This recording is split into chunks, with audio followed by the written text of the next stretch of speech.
Welcome all. आज हम शुरू कर रहे हैं स्वाध्याय ऐसी किताब का जिसका नाम है the greatest salesman in the world, दुनिया का महान सेल्समैन। ये किताब ऑगमेंटिडो द्वारा लिखी गई एक ऐसी पुस्तक है जो हमें आध्यात्मिकता की ओर भी लेके जाती है। इस किताब में ऑगमेंटिडो बताते हैं ऐसे किरदार के बारे में जिनका नाम हाफिज है और आज वो दुनिया का महान सेल्समैन बन चुका है। पर वो कैसे बना, ये सारी कहानी उसी के ऊपर है। तो ये कहानी वहां से शुरू होती है। जो हाफिज नाम का व्यक्ति है वो मवेशियों की देखभाल करने वाला एक मामूली सा ऊंट का ऊंट का लड़का, जिसको बोलते हैं कैमल बॉय, यानी कि ऊंटों की मवेशियों की देखभाल करने वाला एक साधारण सा लड़का था।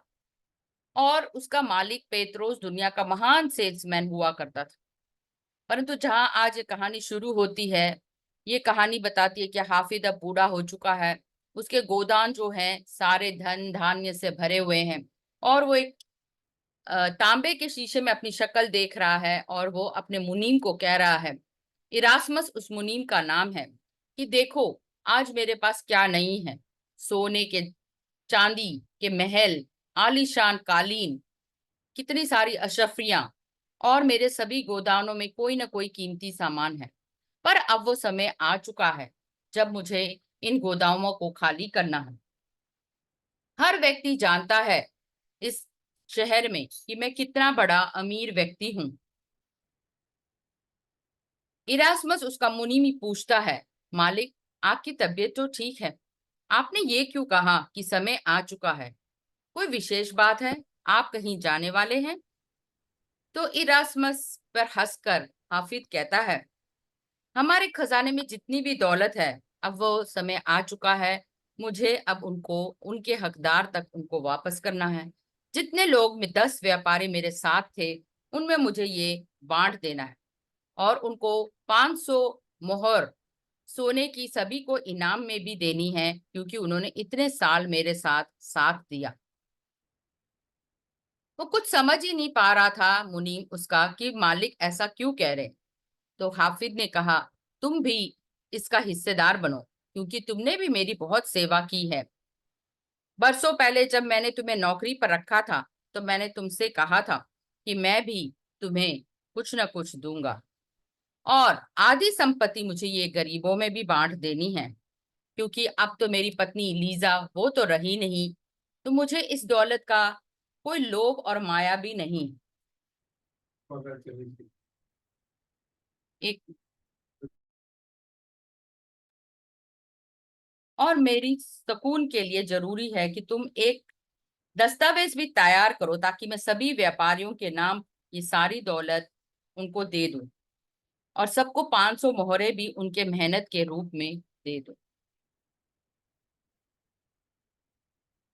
इरास्मस अपने मालिक की बात सुनकर चला जाता है और वो दस्तावेज तैयार करने के लिए जाता। अब शीघ्र देर मत करो, मैं तुम्हें एक रहस्य की बात बताता हूँ कि मैं ये सारी संपत्ति क्यों देना चाहता हूँ और मैं इतना बड़ा अमीर व्यक्ति कैसे बना। ये शाही दौलत और सिपाहियों के साथ उसने सारे गोदानों को खाली किया और उन व्यापारियों के लिए ये सारे एक कारावां में डाल के अपनी दौलत को रवाना किया। आज माँ हाफिज का महान साम्राज्य समाप्त हो गया है और अब हाफिज अकेले अपने मुनीम के साथ एक छोटे से महल में रहने लगा। इरास्मस ने हाफिज को समाचार भेज दिया कि मालिक आपका सारा गोदान जो है वो अब खत्म हो चुका है और आपकी सारी जिम्मेदारी भी खत्म हो गई है। तो हाफिज के लिए इरास्मस उसे एक ऐसी जगह पर लेके जाता है जो एक छोटा सा तहखाना है।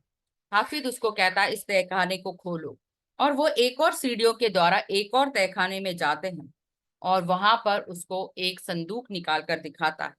तो इरास्मस पूछता है, ये क्या है मालिक? तो कहता है, ये वो संदूक है जो दुनिया का महान सेल्समैन बनने के लिए मुझे कभी पेत्रोस ने दिया था।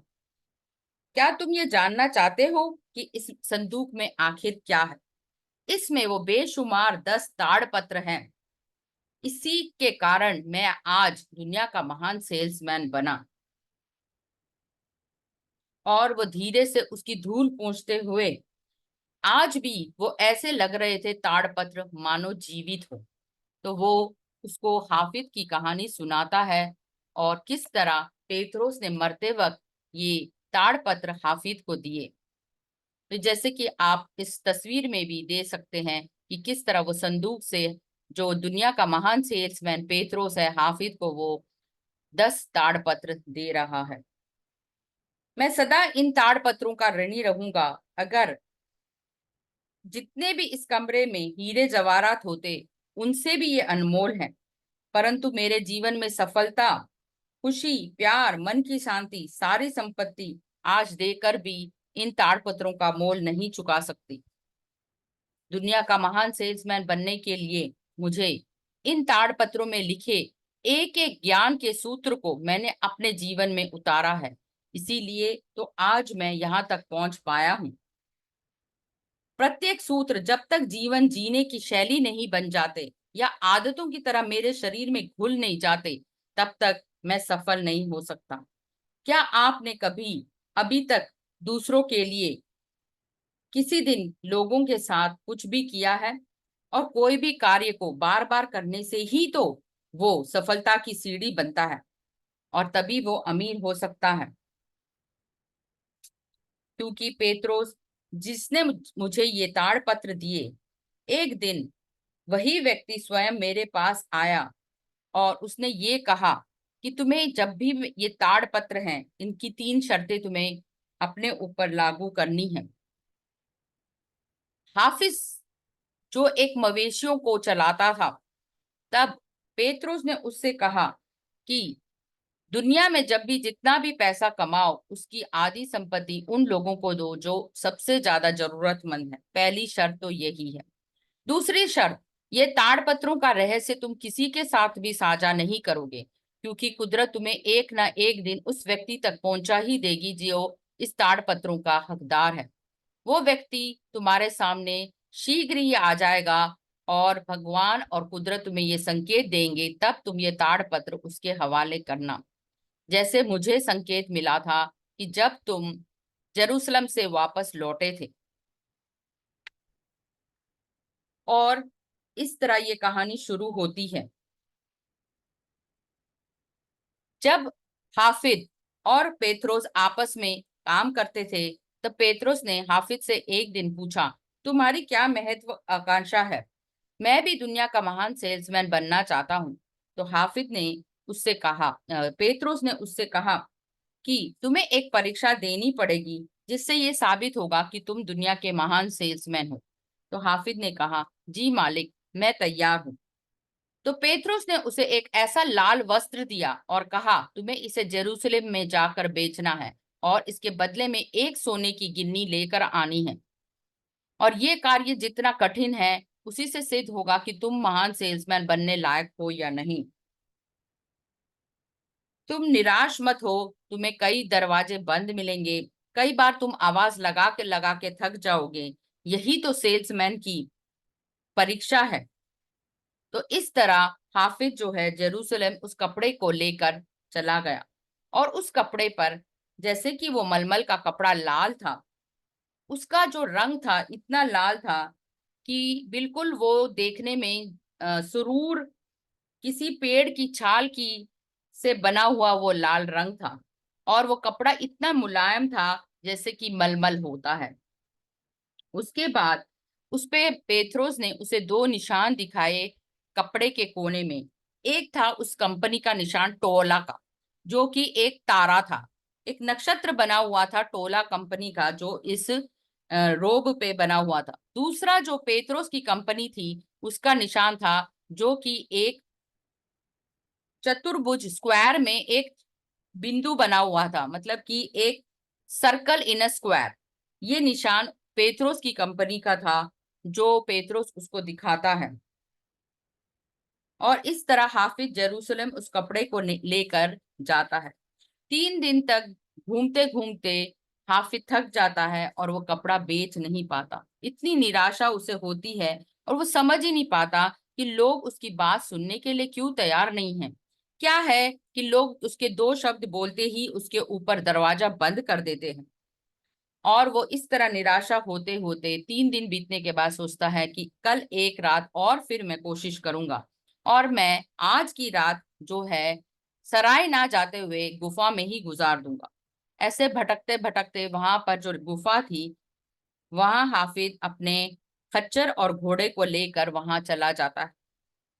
उस रात में वो क्या देखता है कि गुफा के अंदर एक बुजुर्ग व्यक्ति और एक महिला अपने नवजात शिशु के साथ वहां बैठे हुए हैं, और वो नवजात शिशु को ढकने के लिए पर्याप्त मात्रा पे उनके पास कोई वस्त्र नहीं है,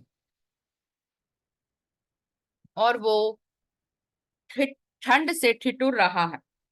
हाफिज को ना जाने क्या हो जाता है, वो उस बच्चे को देखता रह जाता है, और उसके बाद वो अपने कारवां के पास जाकर अपने ऊंट से वो लाल वस्त्र को लेकर आता है, और उस नवजात शिशु पर वो उड़ा देता है।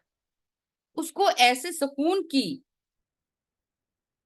अनुभूति होती है उस नवजात शिशु को जब वो कपड़ा उड़ाता है, मानो उसने दुनिया का कौन सा महान कार्य किया। और जैसे ही वो ऊंट के पास आता है, उसका मन एक और बार फिर से गिल्ट में आ जाता है कि उसने ये पागलपंती क्यों की। उसे तो एक चांदी की गिन्नी लानी थी इस कपड़े के बदले में। आज वो दुनिया का महान सेल्समैन तो नहीं बन सका, वो फेल हो गया। और वो पेत्रोस को क्या जवाब देगा? क्या वो कहेगा कि लुटेरों ने कपड़े ले लिए? क्या मैं झूठ बोलूंगा कि मैं उस कपड़े को नहीं बेच पाया, मैं असफल हो गया, मैंने वो कपड़ा अनजान लोगों को दे दिया? इसी तानाबुन में वो सारी रात और अगले दिन चलता रहा कारवां में, और पेत्रोस के पास पहुंचा। उस रात आसमान में एक महान तारा जो है वो बहुत ही अधिक चमक रहा था। और अगर इस घटना को हम जोड़े जाए तो जब यीशु मसीह का जन्म हुआ था, तो ये तारा उसी समय आकाश में था। और जब वो पेत्रोस के पास पहुंचता है तो पेत्रोस कहता है, क्या तुमने आज आसमान को देखा? आज बहुत बड़ा तारा जो है चमक रहा था, और वो उत्तर दिशा की तरफ और हमारे कारवां की तरफ भी चल रहा था। वाह! और वो शाबाशी देखता है, तुमने तो कपड़ा बेच दिया, हाफिज को वो कहता है। हाफिज अब क्या जवाब दे, उसके पास कोई जवाब ही नहीं था। और वो कहता है, आओ भीतर आओ, मेरे साथ बैठो। फिर हाफिज उसको 3 दिन की पूरी कहानी सुनाता है कि किस तरह लोगों ने उसके ऊपर दरवाजे डाले, किस तरह उसकी बात को ना सुना, किस तरह एक सिपाही ने उसको लात मार के भगा दिया और एक गिन्नी देने से इनकार कर दिया। और फिर वो सुनाता है किस तरह उसने गुफा में आकर उस नवजात शिशु को वो कपड़ा दिया। तब कुछ दिन बाद हाफिज बीमार हो जाता है, सॉरी, पेत्रोस बीमार हो जाता है। और जब वो उसको बुलावा भेजता है तो हाफिज को अचरज हो जाता है कि अभी तो हम 15 दिन पहले मिले थे, और आप अचानक से कैसे बीमार हो गए? तो हाफिज उसको सुनाता है कि मैं जब तुम्हारी तरह था, मैं भी तुमसे भी गया गुजरा और गरीब था। मैंने एक जंगल में एक लुटेरों से एक अमीर व्यक्ति की रक्षा की, और उसी के घर में नौकर की तरह मैं रहता रहा। जब अमीर के पास व्यक्ति के पास कुछ नहीं रहा और उसके भी आखिरी दिन आया, तो उस अमीर व्यक्ति ने मुझे ये 10 ताड़पत्र दिए और कहा, जब तुम्हें कुदरत संकेत देगी तब ये ताड़पत्र देना। तो आज वो संकेत मुझे मिल गया है। जब तुम जेरूसलम से लौटे थे, तुम्हारे सर के ऊपर वो चमकता हुआ तारा, और तुमने जब ये कहा कि तुम्हें एक अजीब सी सुकून की अनुभूति हुई, वो ताड़पत्र मैं आज तुम्हें देना चाहता हूँ। इस तरह पेत्रोस जो है हाफिज को वो ताड़पत्र देता है। अब जानते हैं इन ताड़पत्रों में क्या लिखा था। ये एक एक करके हम जानेंगे कि किस तरह हाफिज जो है एक एक ताड़पत्र का रहस्य पढ़ता है और जानता है कि किस किस तरह एक एक ताड़पत्र ने उसके जीवन में बहुत अच्छी ये की। बहुत समय पेत्रोज व्यापारी कारवां से आराम कर रहा था। हाफिज को अपना काम पसंद नहीं था, वह व्यापारी बनना चाहता था। लेकिन मेरी नजर से गरीब होने का मतलब महत्वाकांक्षाओं में कमी होना। तो पेत्रोस ने उसे वक्त दिया और कहा कि तुम बेतलहम जाके इस कपड़े को बेचो और एक चांदी की गिन्नी लेकर आओ। मैं 5 शब्द कहता हूँ, पहले लोग तुम्हें दरवाजा बंद कर देंगे। लोग तुम्हारी बातों से दिलचस्पी नहीं लेंगे, फिर भी तुम्हें शहर शहर घूमकर ये कपड़ा बेचने की कोशिश करनी चाहिए, क्योंकि असफलता तुम्हारे सांस में नहीं, जोश में नहीं, परंतु तुम्हें सफल होकर ही लौटना है। और हर दिन कोशिश करनी चाहिए कि कोशिश करने वालों की कभी हार नहीं होती। ऐसे पेत्रोस ने उसको समझाया। और पहला ताड़पत्र ये कहता है कि आज मैं इस दिन को नए जीवन की तरह जीऊंगा।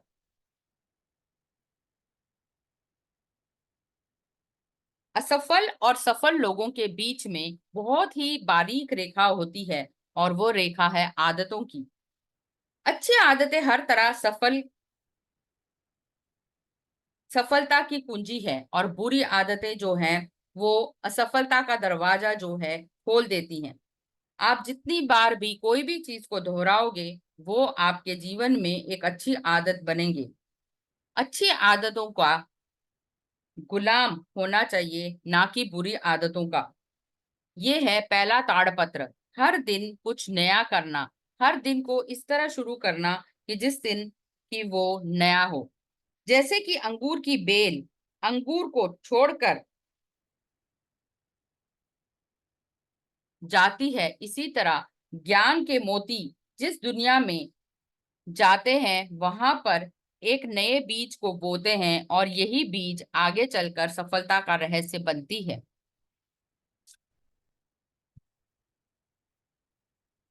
आज मैं पूरी तरह तैयार हूं। असफलता और सफलता के बीच का अंतर मैं जान गया हूं। समय और धैर्य से मैं बेकार की बातों में अपना समय व्यतीत नहीं करूंगा, ना ही अर्थहीन बातों में अपना समय लगाऊंगा। क्योंकि मैं जान चुका हूं कि अमीर बनने के लिए मुझे अच्छी आदतों को अपनाना चाहिए। जिस तरह फैशन बदलता रहता है और हमारा कल का अनुभव हमें कुछ भी लाभ नहीं देते, तो जो मूल्यवान है वो है हमारे असूल, हमारे वैल्यूज, जो हमें आगे बढ़ाने में मददगार है। अपने मन को किसी तरह भी दृढ़ रखना चाहिए, और सफलता पाने के लिए एक ही लक्ष्य पर अगर हम दृढ़ रहेंगे तो ही हम सफल हो पाएंगे। Failure is man's inability to reach his goals in life whatever they may. In truth the only difference between those who failed and those who have succeed lies in the habits. तो ये थी पहली सफलता की कुंजी, कि हमें अच्छी आदतें निभानी चाहिए। मैं अपने कर्म के स्वाधीन हूँ, परंतु मैं किन चीजों का गुलाम हूँ? अपनी भूख का, जुनून का, लालच का, प्यार का, ईर्ष्या का, डर, वातावरण। यही सब तो मुझे पीछे खींचती हैं, और इन्हीं को ही मुझे आज हराना है। ये आदतें को मैं गुलाम नहीं बनने दूंगा। मैं आज से अपने जीवन में अच्छी आदतों का चयन करूंगा और सफल बनूंगा। आज मैं जागृत हो गया हूँ। जोश के साथ मैं धैर्य और जुनून के साथ मेरे डर के ऊपर मैं काबू पाऊंगा, और इस दुनिया में एक महान सेल्समैन बनने की पूरी कोशिश करूंगा। मुझे हर एक ताड़पत्र को तब तक याद ना हो जाए, या मेरे खून में तब तक ना घुल जाए जब तक वो मेरे अवचेतन मन में नहीं जाता। मैं 30 दिन तक इसी ताड़पत्र को पढ़ता रहूंगा। तो इस तरह हाफिज जो है एक एक ताड़पत्र को एक एक महीने तक दोहराता रहता है, जब तक वो उसकी आदत में ना ढल जाए। इस तरह ये पहला ताड़पत्र जब उसके जीवन में उतर जाता है कि वो हर दिन को एक नए दिन की तरह चुनेगा और नई आदतों को अपनाएगा, इसलिए वो कहता है कि today I begin a new life. और वो ये भी कहता है जिस तरह हजारों अंगूरों को निचोड़कर एक भरनी रस निकाल के जाता है, और वो रस पीने लायक होता है। इसलिए हर दिन का निचोड़ अगर हम निकालें, और 1000 दिन होने के बाद जो मैंने सीखा या जो भी मैंने ज्ञान प्राप्त किया, वही सफलता के लिए बहुत जरूरी है।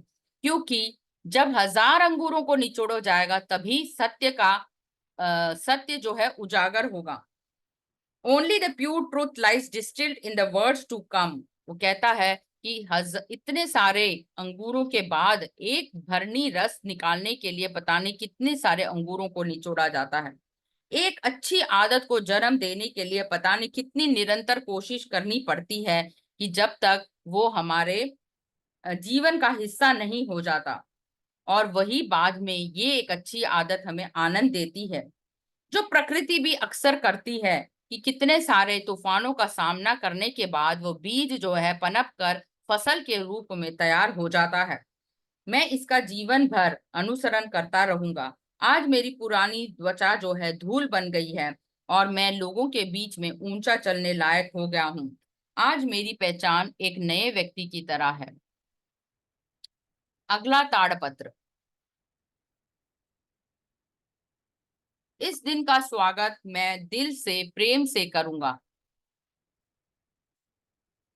इस दिन का स्वागत मैं अपने दिल के प्रेम के साथ करूंगा। I will greet this day with love in my heart. हर दिन इस काम में सफलता का महान रहस्य है। जिस तरह कवच में छेद हो सकता है, परंतु प्रेम एक ऐसी अदृश्य शक्ति है जो किसी के दिल के दरवाजे को खोल सकती है। जब तक मैं इस कला को नहीं सीख लेता, मैं बाजार में चिल्ला चिल्ला कर फेरी लगाता रहूंगा और प्रेम से सबको अपने हथियार से अपने पास बुलाऊंगा, क्योंकि प्रेम से बढ़कर कोई बड़ा हथियार ही नहीं। इसके बाद मेरा मुकाबला कोई नहीं कर पाएगा।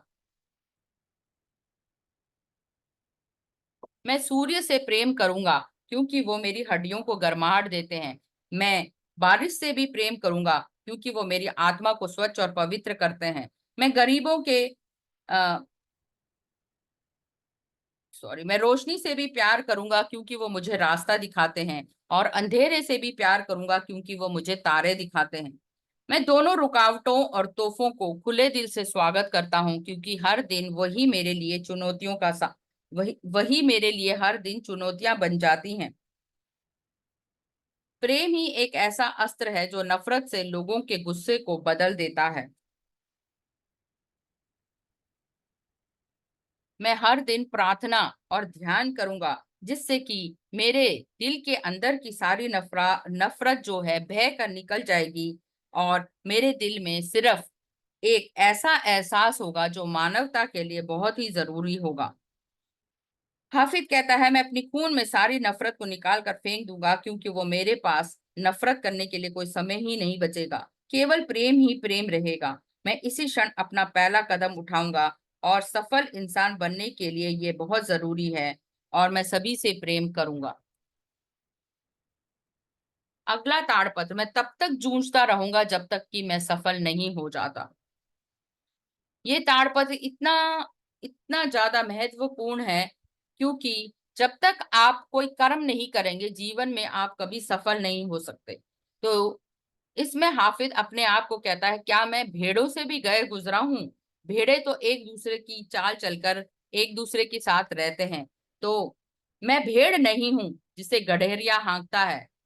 मैं एक शेर हूँ, और ना मैं ऐसे भेड़ों से बातें करता हूँ जो सारा दिन चिल्लाते हैं, कंप्लेन करते हैं और कुछ काम नहीं करते, रोते रहते हैं और शिकायत करते हैं।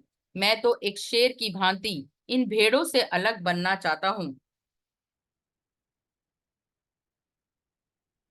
मुझे ये पता है कि मुझे लक्ष्य तक पहुंचने के लिए किसी भी कदम को उठाना है, और हो सकता है कि 100वें कदम पर मुझे निराशा मिले, और ये भी हो सकता है उसके अगले कदम पर मुझे सफलता मिले। तो अगर मेरा लक्ष्य मेरे सामने है और मुझे कोई रोक नहीं सकता, तो सफलता और महान सेल्समैन बनने से मुझे आज कोई भी नहीं रोक सकता। मैं उस बारिश की तरह, बूंद की तरह बनूंगा जो पहाड़ को भी धो देती है, उस सितारे की तरह जो धरती को रोशन कर देती है, उस गुलाम की तरह बनूंगा जो एक पिरामिड बनाने की क्षमता रखता है। मैं अपने महल की एक एक ईंट की तरह बनूंगा जो छोटे से छोटे प्रयास को लेकर हर इंसान को निश्चित रूप में सफल बनने में मदद करती है। और मैं तब तक जूझता रहूंगा जब तक कि मैं सफल नहीं होता। मैं किसी भी दिन निराशा को अपने पास नहीं आने दूंगा। मैं भविष्य के बीच में आज एक चट्टान की तरह खड़ूंगा। मैं अपनी मेहनत का फल अवश्य पाऊंगा, और दूसरे की संघर्ष जहां रुक जाता है वहां मेरा संघर्ष शुरू होगा, क्योंकि मैं जानता हूं कि वो किन कारणों से असफल हुए। वहीं से मेरी यात्रा शुरू होती है।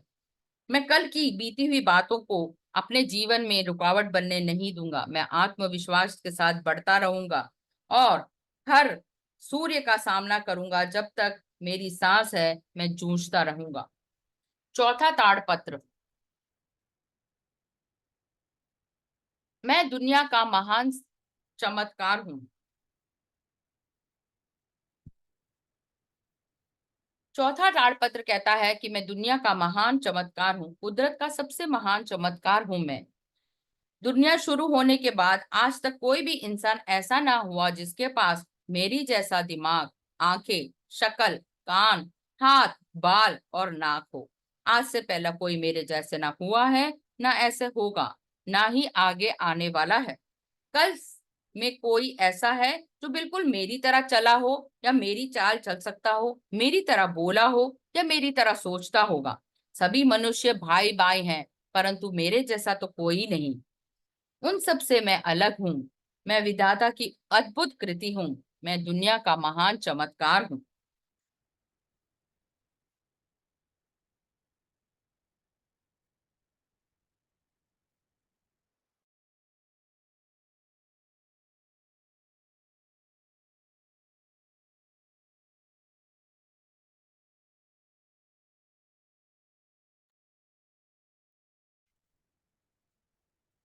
पता नहीं कितने सालों और युगों की उपज हूं मैं आत्मा के स्तर पर जितने जन्मों के बाद मैंने ये तन मन शरीर पाया है, एक बेहतरीन इंसान। इससे पहले पता नहीं कितने राजा महाराजा आए और चले गए। मैं ना जाने किसकी संतान हूँ। कितने सदियों के बाद मेरा जन्म हुआ है। मैं आज पूरी तरह सक्षम हूँ वह सभी कार्य करने के लिए, क्योंकि मेरे जन्म में ये चमत्कार कभी समाप्त नहीं हुआ और मैं आज अपने कर्मों द्वारा चमत्कार करने के लिए ही पैदा हुआ हूँ।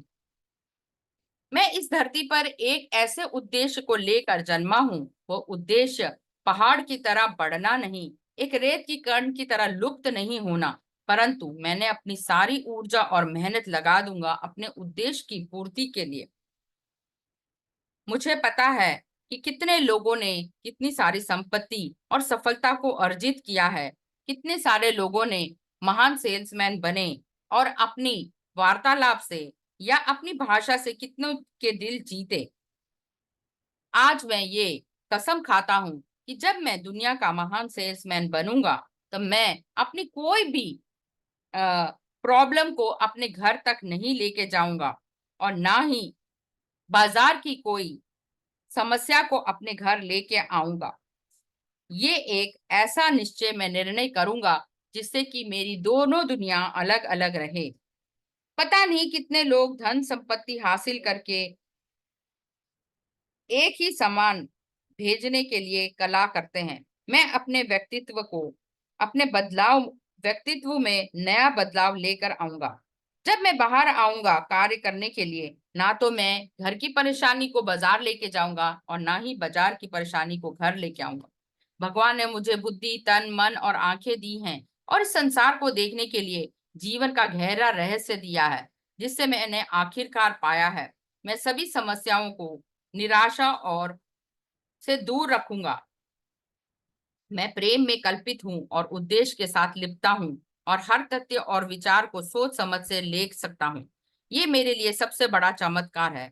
भगवान मेरा मार्गदर्शन करे कि मैं आगे कभी भी हार नहीं मानूं और विजय के पथ पर चलता रहूं।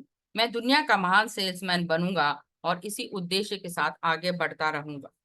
ताड़पत्र 5।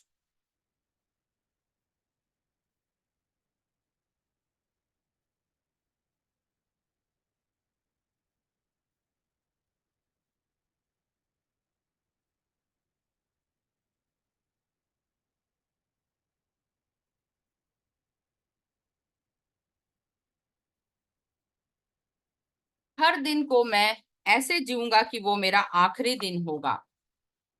आज और अभी से मैं ये प्रण लेता हूँ कि आज का दिन जो है वो मेरे लिए ऐसे जीऊंगा जैसे कि वो मेरा आखिरी दिन हो।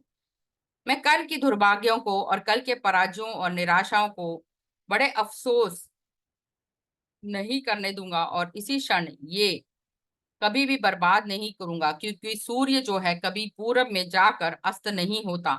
एक बार वो निकल गया तो वो आगे ही बढ़ता चला जाता है। इसी तरह एक पौधे को जख्म हो जाए तो वो कभी भी वापस हरा भरा नहीं हो सकता, वो वापस ठीक भी नहीं हो सकता। जो गुजर गया वो बीत गया। इसलिए मैं हमेशा सोचूंगा कि हर दिन का स्वागत मैं इस तरह करूं कि वो मेरा आखिरी दिन हो। जैसे कि एक कैदी को खुशी होती है अगर उसकी मौत की सजा माफ हो जाए, उसी तरह मैं भी आगे बढ़ता रहूंगा। मेरे अतिरिक्त मेरे अतिरिक्त दिन जीने के लिए भगवान ने मुझे क्यों दिए हैं, इस विषय पर मैं गहराई से सोचूंगा। मैं दुनिया से क्या मेरा लक्ष्य हासिल करना है, क्या मेरे लिए सही है, इसी अवसर पर हमेशा ही सोचूंगा। मेरे पास एक ही जीवन है और आज मैं उसे बर्बाद नहीं करूंगा, क्योंकि ये जीवन कभी वापस नहीं आएगा, ना तो ये क्षण, ना ये एक मिनट, ना ही ये एक घंटा। ये मेरे लिए बहुत ही कीमती है। वक्त जो है एक बार बीतने पर कभी भी वापस नहीं आता, और आज ही का दिन मुझे मिला है। प्रेम से मैं इसे स्वागत करता हूँ, और यही मुझे इसे साबित करने के लिए मिला है कि मैं कितना महान हूँ। मैं उन लोगों की मदद करूंगा और अपने कर्तव्यों को पूरा करूंगा। मैं बच्चों के साथ अच्छा समय बिताऊंगा, अपनी पत्नी को संपूर्ण प्रेम और प्यार दूंगा, क्योंकि वो भी सदा के लिए नहीं रहेगी। मैं मित्रों की सदा मदद करूंगा, क्योंकि मित्र ही तो हैं, बुरे समय में वो मेरा सहयोग करेंगे। और आज का दिन मैं सबसे बेस्ट बनाऊंगा, सबसे अच्छा बनूंगा, और इस दिन को ऐसे जीऊंगा जैसे कि वो मेरा आखिरी दिन है। और अगर ऐसा नहीं हुआ तो मैं घुटनों पर झुककर अपने आप को धन्यवाद दूंगा। तो यहाँ पर ये 5 ताड़पत्र समाप्त होते हैं। अब हम बढ़ते हैं छठे ताड़पत्र की ओर।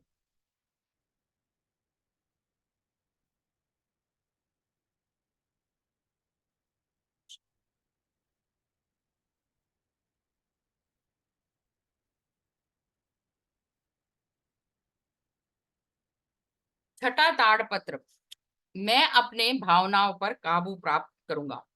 आज मैं अपनी भावनाओं पर काबू प्राप्त करूंगा। जो भी मेरे दिल में सार्थक हो, मैं अपने मनोदशा को ठीक करूंगा। मैं तब तक सफलता की सीढ़ी चढ़ता रहूंगा और कमजोरी को कभी भी अपने ऊपर हावी नहीं होने दूंगा, क्योंकि मैं जानता हूं कि मैं भावनाओं के आगे झुक नहीं सकता। मैं इन पर काबू पाऊंगा। Today I will be the master of my emotion.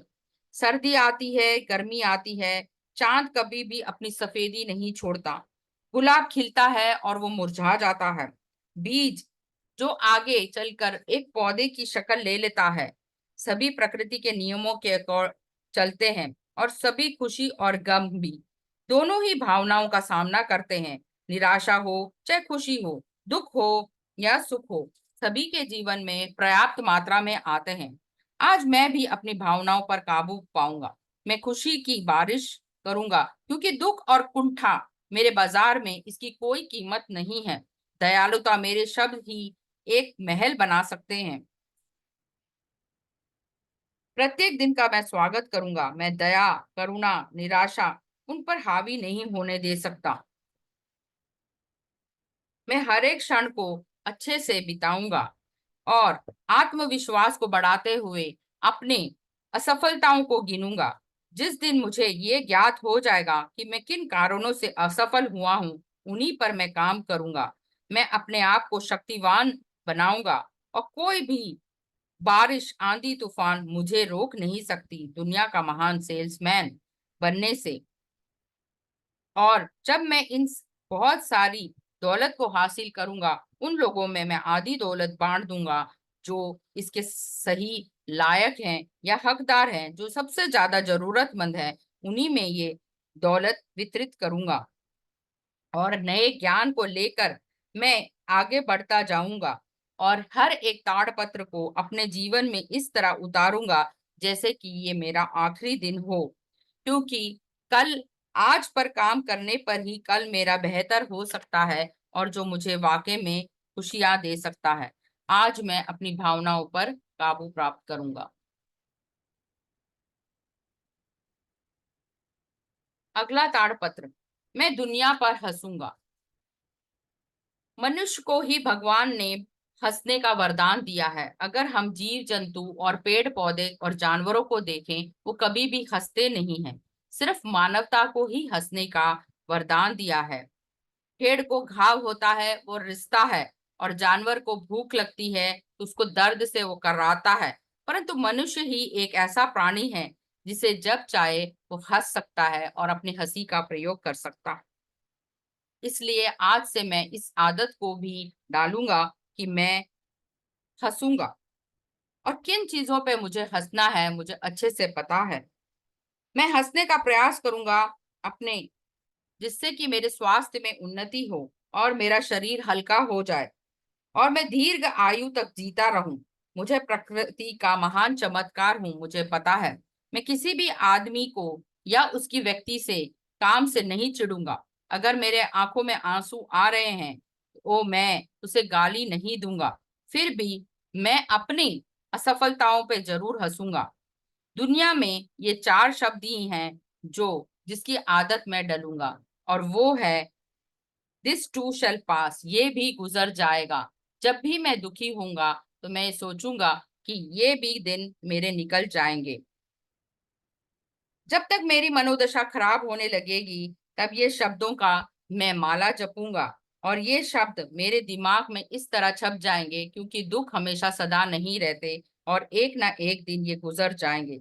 सदियों से ये चला आ रहा है। मैं हर मुश्किल का सामना सहजता से करूंगा और आगे भी अपने जीवन को इसी तरह बिताऊंगा। मैं अपनी नाकामियों पर हंसूंगा और वह बादल में नए सपनों की तरह वो गायब हो जाएंगे और मैं अपनी कामयाबियों पर हंसूंगा, क्योंकि वास्तव स्वरूप में जब ये कामयाबियां सिकुड़ जाएंगी तो वो मुझे नए दिन के लिए प्रेरणा देंगे और मैं हंसी के साथ नए दिन का स्वागत करूंगा।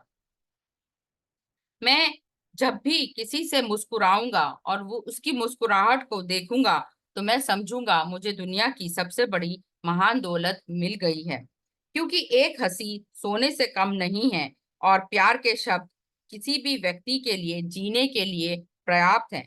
दिल से निकले शब्द एक महल का भी निर्माण कर सकते हैं। इसलिए दुनिया में हंसना बहुत ही जरूरी है, और जब भी मैं हंसूं अपनी नाकामियों पे तभी मैं मेहनत करने के लिए तत्पर रहूंगा और इसका आनंद लेता रहूंगा। मैं तभी खुश रह पाऊंगा, तभी मैं सफल हो पाऊंगा, और इसी तरह मैं दुनिया का महान सेल्समैन बनूंगा। आज मैं अपनी गुणवत्ता को 10 गुना करूंगा। यानी कि अगर आप देखें तो एक शतूत का पेड़ जब इंसान एक शतूत का पत्ता जब इंसान की स्पर्श से मखमल बन सकता है, भेड़ के बाल इंसान की प्रतिभा से एक कंबल या पोशाक बना सकते हैं, तो इसी तरह जब एक बीज जो गेहूं का दाना है वो दोबारा से जब धरती पर डाला जाता है तो फिर से वो फसल का रूप लेकर उसकी गुणवत्ता 10 गुना हो जाती है। गेहूं को जानवरों को खिलाया भी जा सकता है और उसकी रोटी भी बना सकते हैं, परंतु यदि वही गेहूं का कण दोबारा खेत में डाला जाए तो वो पूरी की पूरी फसल को तैयार कर सकता है। इसीलिए मैं भी अपनी गुणवत्ता को 100 गुना करूंगा। आज मेरे पास भी चुनने की ये विशेष शक्ति है कि मैं भी अपनी गुणवत्ता को 100 गुना बढ़ाऊं, और इसके लिए मुझे थोड़ा समय लगेगा, क्योंकि गेहूं को भी फसल बनने में थोड़ा समय लगता है। सबसे पहले मैं अपने लिए कुछ लक्ष्य तैयार करूंगा, और वो लक्ष्य निर्धारित होंगे आज के लिए, रोज दिन के लिए, एक हफ्ते के लिए, फिर एक महीने के लिए, एक साल के लिए और पूरे जीवन के लिए। जब मेरे लक्ष्य निर्धारित हो जाएंगे और जैसे कि बारिश जब इन गेहूं के दानों पर गिरती है तो वो फूट पड़ती है नए फसल का रूप लेने के लिए, उसी तरह मैं नए दिन को अपने प्लानिंग और स्ट्रैटेजीज बनाऊंगा। यानी कि मैं लक्ष्य पर काम करने के लिए कुछ ना कुछ नए अनुसंधान करूंगा, जिससे कि इन लक्ष्यों को प्राप्त करना मेरे लिए आसान हो जाएगा और मैं अपनी गुणवत्ता को 100 गुना बढ़ाऊंगा।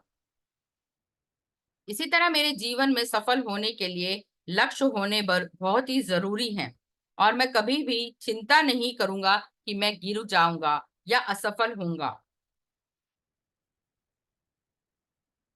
अपने लक्ष्यों को निर्धारित करने समय मैं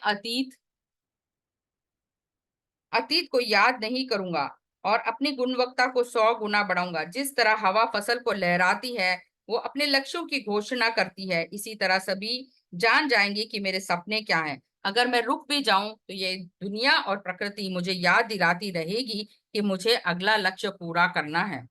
जिस तरह एक बीज पूरी फसल को तैयार करती है और अपनी गुणवत्ता को बढ़ाती है, मैं भी इसी तरह महान सेल्समैन बनने के लिए अपनी गुणवत्ता को बढ़ाऊंगा, नए नए ज्ञान को हासिल करूंगा और हर क्षण बेहतर बनने के लिए नई योजनाओं का निर्माण करूंगा, जिससे कि मुझे कभी भी नाकामियों का सामना ना करना पड़े और नए स्ट्रैटेजीज के साथ मैं अपने लक्ष्य पर आगे बढ़ता रहूं। अगला ताड़पत्र। हर दिन इस मैं हर दिन अपने सपने को बेकार जाने नहीं दूंगा, चाहे कितनी भी मेरा लक्ष्य कितना भी मुश्किल क्यों ना हो। इसका कोई मूल्य नहीं। मुझे पता है कि मेरे सपने बेकार हैं, मेरी योजनाएं कचरा है, पर मैं नित्य निरंतर काम करता रहूंगा और कभी भी नहीं रुकूंगा। I will act now. मैं किसी भी काम को अगले के लिए नहीं टालूंगा, मैं प्रोकास्टिनेशन नहीं करूंगा, क्योंकि मुझे पता है रुकना मेरे इसमें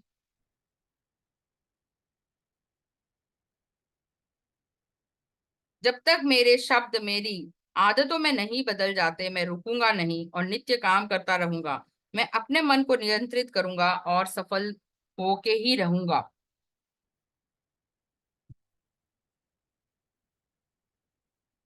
मुझे पता है कि आगे जीत है और यही मेरे लक्ष्य है। आज का काम कल पर नहीं टालूंगा, चाहे कुछ भी हो जाए। मुझे पता है मेरे हृदय में कितनी शक्ति है और मैं हर डर का सामना कर सकता हूँ। मैं नित्य निरंतर प्रयास करता रहूंगा, चाहे मेरी हार हो चाहे मेरी जीत हो। हार भी एक ना एक दिन मुझसे डर जाएगी, क्योंकि कल का दिन मुझ पर हावी नहीं हो सकता। ना ही मैं आलस्य को अपने ऊपर हावी होने दे सकता हूँ। 10 लोगों को बुलाऊंगा ताकि हर लोग मुझे आगे बढ़ने में सहायता करें और कल का दिन अच्छा होगा। एक कमजोर भी शक्तिशाली बनेगा और कल भी मैं असफलता को सफलता में बदल दूंगा। शेर जब भी भूखा होता है तब भी वो खाता है। इसी तरह बाज पक्षी जब पानी पीता है तब क्योंकि वो प्यासा होता है। इसी तरह मैं भी अपने हर एक दिन को सफल बनाने की कोशिश करूंगा। मन की शांति के लिए मैं नित्य निरंतर प्रयास करता रहूंगा। मैं स्वयं को निराशवादी कभी नहीं मानूंगा और आगे बढ़ता रहूंगा, क्योंकि यही समय सही है और यही समय मुझे काम करना है और मैं तब तक जूझता रहूंगा जब तक मैं सफल नहीं हो जाता। अब आखिरी ताड़पत्र। ये एक प्रार्थना है। ताड़पत्र जिसमें वो भगवान से प्रार्थना करता है।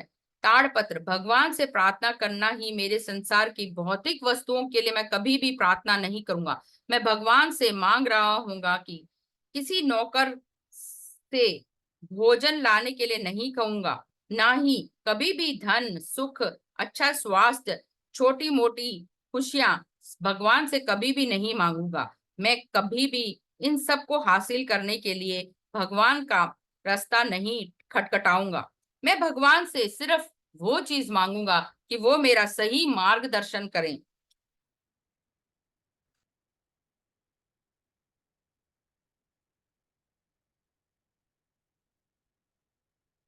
मैं सिर्फ भगवान से प्रार्थना करूंगा कि वो मुझे सही मार्गदर्शन करे।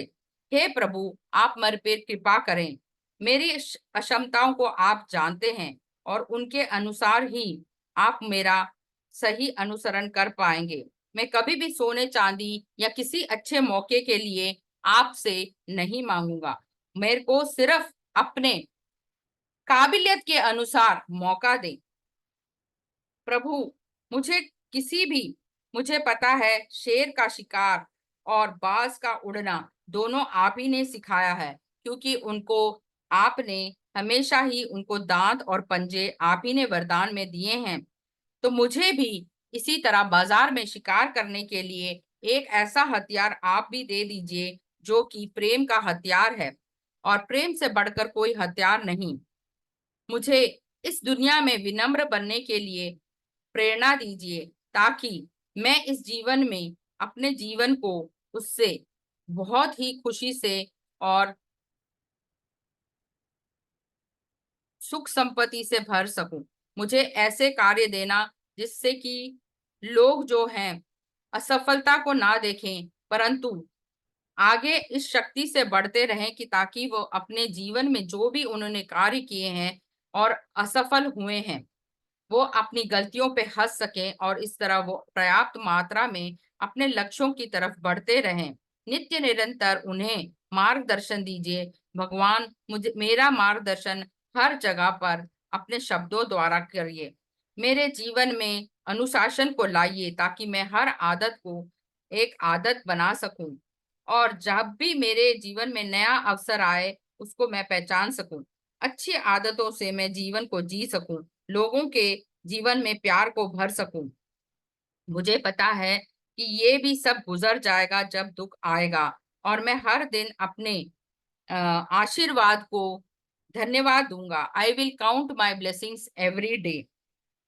नफरतों से मेरा परिचय ना हो, अनजान बना रहूं और अपने दोस्तों के हृदय में हमेशा बना रहूं। इस तरह ये वो महान सेल्समैन प्रार्थना करता है। और ये थे वो 10 ताड़पत्र जिसे मैंने आपके सामने पढ़े। Today I begin a new life. I will form good habits and become their slave. I will greet this day with love in my heart. I will persist until I succeed. I will increase my knowledge of the world. I live this day as if it is my last.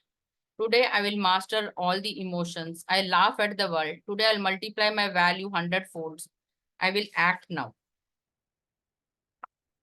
इस तरह ये कहानी जो है बिल्कुल आखिरी इस पर आ जाती है जब हाफिज अब बूढ़ा हो चुका है, उसके गोदान खाली हो चुके हैं और वो उस व्यक्ति का इंतजार कर रहा है जिसको उसे ये ताड़पत्र देने हैं।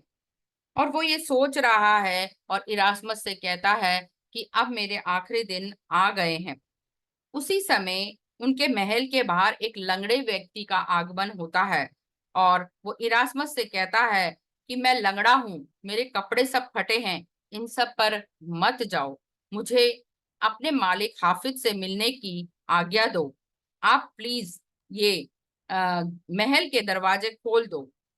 और इस तरह वो हाफिज के साथ मिलने चला जाता है वो व्यक्ति। और वो व्यक्ति अपना परिचय देता है कि उसका नाम पॉल है, कुछ लोग उसको सोल भी कहते हैं, और वो एक टेंट बनाने वाला है और वो बहुत दूर जामील से आया है। तो वो हाफिज कहता है, तुम क्यों मेरे पास आए हो, तुम्हारे आने का क्या संदर्भ है और क्या मतलब है। तब वो अपनी पूरी कहानी कहता है कि आपने कुछ वर्ष पूर्व सुना होगा कि जेरूसलम गांव में एक स्टीफन नाम का व्यक्ति होता था जिसके ऊपर पथराव रखकर उसे मारा गया। उसका मैं एकमात्र अ, एकमात्र मैं गवाह रहा हूँ। तो इससे क्या लेना देना मेरा। तो मैंने कई ऐसे काम किए हैं जो यीशु मसीह के खिलाफ है। और वो यीशु मसीह की पूरी कहानी सुनाता है कि किस तरह यहूदियों के मसीहों का जन्म हुआ और उन्होंने पूरा किस तरह अपने आप की तरफ सबको अनुयायी बनाया, किस तरह सत्य का साथ दिया और एक नए साम्राज्य का निर्माण किया। और उसने, जो पॉल है, काफी सारे गलत काम किए। उसने जीसस के अनुयायियों को मरवाने में बहुत सारे लोगों की मदद की। उन्होंने बड़े बड़े रोमन अफसरों की मदद करते हुए कई सारे अनुयायियों को मरवाया और कई सारों के पत्र इधर से उधर दिए। मैंने कई कार्य जो हैं अपने गलत किए और मेरी अंतर आत्मा मुझे नित्य दिन कचोड़ती रही। मेरे को आज दंड ही मिलने वाला था, परंतु मेरे अंदर से आवाज आई कि तुमने बहुत गलत काम किए हैं, पर मैं तुम्हें माफ करता हूँ, पर तुम्हें दमस्कस जाकर उस व्यक्ति को ढूंढना है जो दुनिया का महान सेल्समैन हूँ। इसीलिए मैं आज आपको ढूंढते ढूंढते यहाँ तक आया हूँ। आप ही मुझे माफ कर सकते हैं, क्योंकि मेरे को लगता है कि आप ही सही व्यक्ति हैं जो मुझे नई राह दिखा सकते हैं। तो वो हाफिज से पूछता है कि आगे मैं क्या करूं और मेरे लिए क्या आदेश है। तो वो कहता है कि मुझे, मैंने जितना समय यीशु मसीह के साथ बिताया या उनके अनुयायियों के साथ बिताया, मैंने यीशु मसीह को सूली पे चढ़ते हुए देखा, उस मसीहा के खून से रंगे हुए कपड़ों को देखा, और मैं आपके लिए कोई कपड़ा लेकर आया हूँ। और वो लाल कपड़ा निकाल कर वो हाफिज को देखता है जो खून से सना हुआ है। हाफिज उस कपड़े को गौर से देखता है और उसका कोना फिर से एक बार देखता है। उस पे वो दो निशान बने हुए थे, एक टोला कंपनी का नक्षत्र और पेथरोस का जो चकोर के अंदर एक गोल था। वो निशान देखकर हाफिज के आंखों में बहुत सारे आंसू आ जाते हैं। आज वो जान जाता है कि वो कपड़ा किस महान व्यक्ति के पास था, और वो जीसस के पास था वो कपड़ा जो ये लेके आया है। तब उसको पेत्रोस की बात समझ में आ जाती है कि किस तरह जो आसमान में चमकता हुआ सितारा जब उसने उस नवजात शिशु को दिया था, और आज का दिन जब यीशु मसीह नहीं रहे, वो कपड़ा उसके पास वापस आ गया। और वो इरास्मस मुनीम को कहते हैं, जाओ मेरा वो संदूक लेके आओ जिसमें ये 10 ताड़ पत्र हैं। आज वो व्यक्ति आ गया है जो दुनिया का महान सेल्समैन बनने के लिए तैयार है, और उसको 500 नई अशरफियां भी देता है ताकि वो एक नया व्यापार इन्हीं 500 अशरफियों से कर सके। इस तरह ये कहानी यहीं समाप्त होती है, परंतु आप सभी के लिए 10 ताड़पत्र जो हैं जीवन में उतारने लायक हैं, क्योंकि इन्हीं से हर एक व्यक्ति जो है दुनिया का महान सेल्समैन नहीं तो एक महान व्यक्ति, और जिसके लिए हमारा उद्देश्य है हमारी आत्मा का निरंतर रूपांतरण होने के लिए, ये 10 ताड़पत्र ही हमारे जीवन में हमें उतारने के लिए बहुत ही जरूरी है। तो थैंक यू वेरी मच।